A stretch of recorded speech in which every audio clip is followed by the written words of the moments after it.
tonight, a Murrells Inlet woman shares an encounter she had with a flight attendant who was on a flight she took just a few weeks ago. The same flight attendant who died in the D.C. plane crash last week. ABC 15's Emma Engel spoke with her earlier today and shares her encounter. Emma? A commercial jet carrying 60 passengers and 4 crew members crashed into the Potomac River after colliding with an Army helicopter while approaching Ronald Reagan National Airport near Washington, D.C. last Wednesday.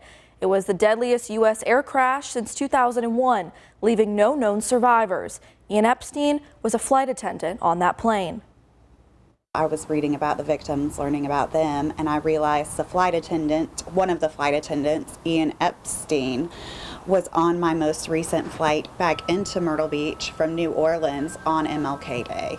So it was just barely even a week before the crash happened. Anna McGann was traveling for work when she met Epstein. She says it was a stressful travel day, but when she met him, her spirits were lifted. It was going to be cold and snowy, and I was just not in a great mood, and the people around me were kind of annoying me in the waiting area. But he got everyone back in a good mood, brought everyone together. McGann says even though she only met him once, he made an impact on her. His final message to us as we were landing was to remember to be kind to people, that you don't know what anyone else is going through. And I think that should be his memory. If we treat everyone the way he treated everyone that he encountered, the world would be such a better place. Epstein's family said in a statement to ABC News, Ian Epstein was full of life. He loved being a flight attendant because he truly enjoyed traveling and meeting new people. But his true love was his family. He was a father, a stepfather, a husband, and a brother.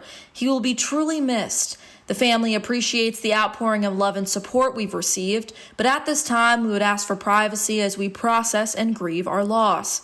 McGann says she is praying for the victims of the crash and is just happy she was able to meet Epstein in his lifetime. He had everyone together on that flight as they went down. Everyone was in a good mood, everyone was happy, and everyone was family by the time that happened. He was a truly special person.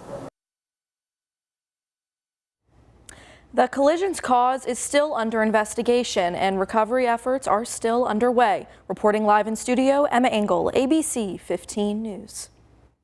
Thank you, Emma. We'll continue to bring you the latest details on the crashes, on both crashes, both on air and online at WPDE.com.